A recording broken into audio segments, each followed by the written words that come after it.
Benar Allah Subhanahu wa taala marah kepada iblis.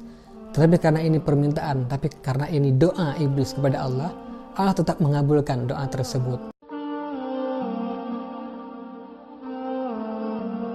Di kesempatan ini, saya ingin berbagi beberapa langkah dalam kita menjalani hari-hari ini. Mungkin selama 20 hari ke belakang, dengan hari ini kita masih sama. Perbuatan kita, tingkah laku kita, kemudian ucapan-ucapan kita, amalan kita mungkin masih sama. Berarti kalau kita masih sama perbuatan kita, amalan kita, bahkan berkurang ketimbang daripada 20 hari ke belakang, maka kita termasuk orang-orang yang rugi. Kenapa demikian?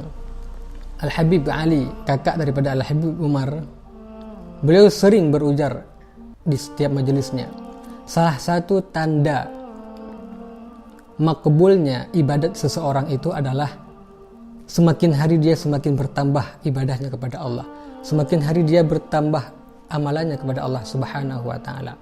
Hatinya semakin senang dengan ibadah, hatinya semakin senang dengan perbuatan-perbuatan kebajikan dan hal-hal lain yang mendukungnya dalam memperjuangkan agama Allah. Oleh karena itu ada beberapa langkah.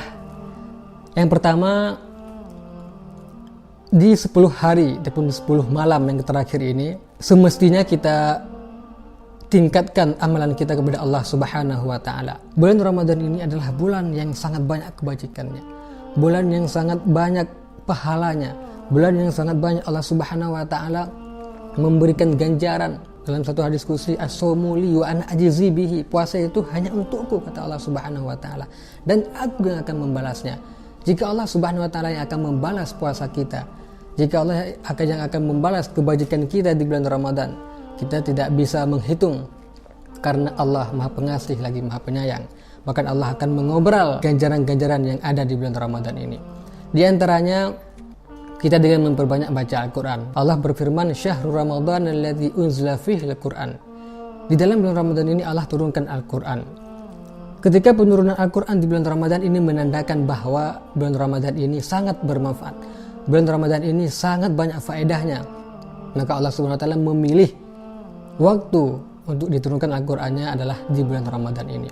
Bahkan Rasulullah sallallahu alaihi wasallam, Sayyiduna wa Habibuna, beliau setiap bulan Ramadan didatangin oleh malaikat Jibril, bahkan diajarin setiap bulan Ramadan selama 2 kali. Itu menandakan juga bahwa bulan Ramadan ini adalah bulan yang sangat mulia, bulan yang apabila kita membaca Al-Quran maka pahalanya akan dilebihi oleh Allah Subhanahu wa taala. Itu yang pertama. Kemudian yang kedua, ada tuntutan daripada Rasulullah sallallahu alaihi wasallam. Pada suatu hari, Sayyidah Aisyah radhiyallahu anha, istri daripada Rasulullah, bertanya kepada Rasulullah sallallahu alaihi wasallam, "Ya Rasulullah, idza wafaqtu lailatul qadri, fama aqulu?"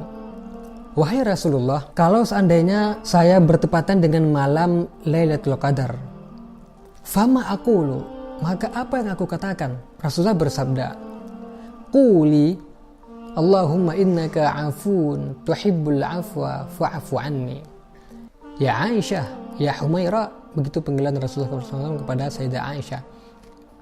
Katakan olehmu, Allahumma innaka afun tuhibbul afwa fa'fu anni. Ya Allah, ya Tuhanku, ya Allah, ya Rabb, innaka afun, sesungguhnya engkau maha pengampun.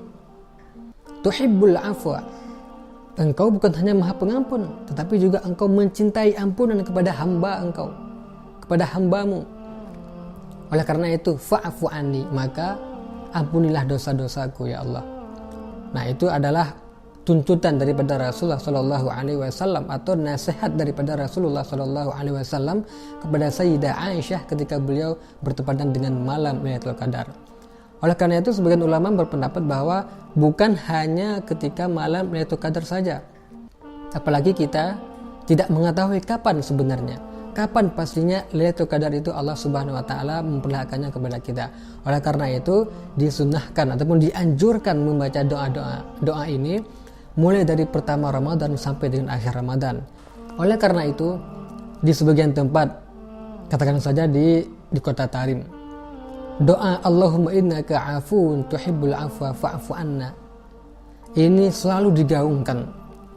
Terlebih lagi ketika ada majelis berbuka, ada majelis iftar jama'i yang mana dilaksanakan setiap sore, misalnya di pesantren Darul Mustafa ataupun di masjid-masjid yang ada di sana.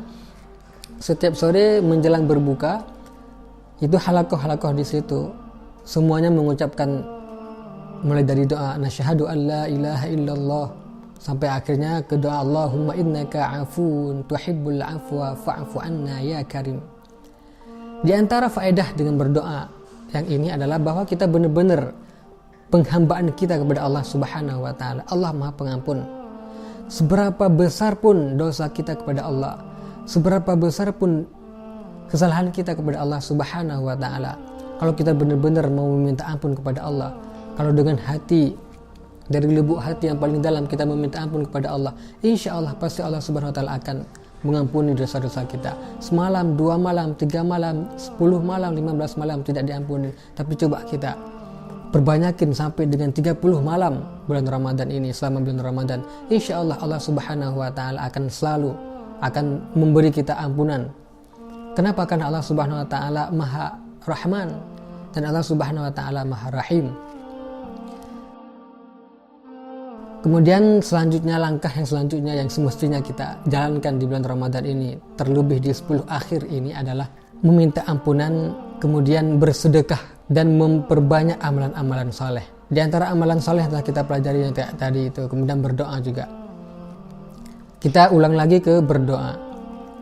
Mungkin sebagian kita, teman-teman para hadirin yang dirahmati Allah Subhanahu wa taala, sebelum bulan Ramadan tiba atau bahkan dalam bulan Ramadan ini kita pernah melakukan perbuatan dosa. Kita pernah bersalah kepada Allah Subhanahu wa taala baik secara zahir ataupun secara batin. Maka Allah Subhanahu wa taala mengharapkan kepada kita, bukan mengharap, benar-benar meminta kepada kita, jangan la ta'as an rahmatillah, jangan pernah berputus asa daripada rahmat Allah Subhanahu wa taala. Kenapa? Karena keampuhan dari doa ini, teman-teman sekalian para hadirin yang saya hormati, doa ini adalah sangat ampuh. Yang penting kita benar-benar dari hati, dari lubuk hati, kemudian kita benar-benar bertobat kepada Allah, kita tadarruk kepada Allah, kita meminta kepada Allah Subhanahu wa taala. Bahkan dalam Al-Qur'an Allah mendokumentasikan tentang kejadian iblis alaihi laknatullah di dalam surat Al-A'raf. Allah Subhanahu wa taala ketika itu memerintahkan seluruh makhluk, termasuk juga malaikat, kemudian termasuk juga iblis, untuk bersujud kepada Sayyidina Adam alaihi salatu wassalam. Para malaikat semuanya bersujud kepada Sayyidina Adam, kecuali satu di antara makhluk Allah, kecuali satu yang tidak mau bersujud. Siapa dia? Yaitu dia adalah iblis alaihi laknatullah. Kenapa? Karena dia membangkang, karena dia takabur kepada Allah Subhanahu wa taala. Kenapa ya Allah, aku harus bersujud kepada Adam yang engkau ciptakan dari tanah, sedangkan aku engkau ciptakan dari api, kata iblis. Maka oleh karena itu ketika dia tidak mau bersujud kepada Sayyidina Adam, Allah Subhanahu wa taala marah ke dia. Fakhruj innaka minas saghirin. Kalau ente tidak mau bersujud kepada Adam, ente keluar dari ini, ente keluar dari surga. Fakhruj, ada sebagian ulama berpendapat fakhruj ini ente turun dari langit, karena waktu itu di langit. Ada sebagian pada pendapat yang utama mengatakan bahwa itu berada di surga. Fakhruj fa innaka minas saghirin, keluar dari surga ini, ente itu termasuk daripada orang-orang yang hina. Ketika sang iblis itu mendengar perintah Allah untuk supaya dia keluar dari surga ini, dia meminta kepada Allah Subhanahu wa taala satu hal. Nah, ini juga doa. Artinya ini adalah doa iblis kepada Allah Subhanahu wa taala. Doa artinya meminta, apapun yang kita minta itu artinya doa. Baik itukah kebaikan, baik itukah kejahatan, itu tetap dinamakan dengan doa. Iblis berdoa kepada Allah. Hal ini juga Allah Subhanahu wa taala dokumentasikan dalam ayat selanjutnya. Qala, berkata iblis, apa katanya? Anzirini ila yaumi yub'atsun. Tangguhkanlah aku hingga mereka dibangkitkan nantinya. Itu kata iblis kepada Allah Subhanahu wa taala. Artinya iblis berdoa kepada Allah, meminta kepada Allah supaya dia ditangguhkan nyawanya sampai besok, sampai ke hari akhirat, ataupun sampai semuanya dibangkitkan nanti. Makanya hingga saat ini iblis masih dihidupkan oleh Allah Subhanahu wa taala. Kemudian ketika Allah Subhanahu wa taala mendengar perkataan, mendengar permintaan, mendengar doa dari iblis tersebut, apakah Allah marah kepada iblis? Apakah Allah membenci iblis selama-lamanya? Benar Allah Subhanahu wa taala marah kepada iblis. Tetapi karena ini permintaan, tapi karena ini doa iblis kepada Allah, Allah tetap mengabulkan doa tersebut. Apa firman Allah Subhanahu wa taala? Allah berkata di ayat selanjutnya, Allah tetap mendokumentasikan hal ini di ayat selanjutnya. Qala innaka minal mundarin. Allah Subhanahu wa taala berfirman, sesungguhnya kamu wahai iblis termasuk mereka yang diberi tangguh. Jadi di sini kita bisa memahami bahwa siapapun dari hamba Allah Subhanahu wa taala, siapapun dari makhluk Allah Subhanahu wa taala, selama dia benar-benar meminta kepada Allah Subhanahu wa taala, benar-benar meminta ampunan, benar-benar dia meminta ampun kepada Allah Subhanahu wa taala, berdoa kepada Allah, maka insyaallah Allah Subhanahu wa taala akan mengampuninya. Iblis saja.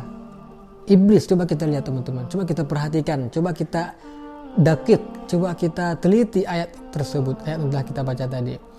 Allah Subhanahu wa taala mengampuni, bukan mengampuni tapi memberikan, mengijabahkan doa daripada iblis.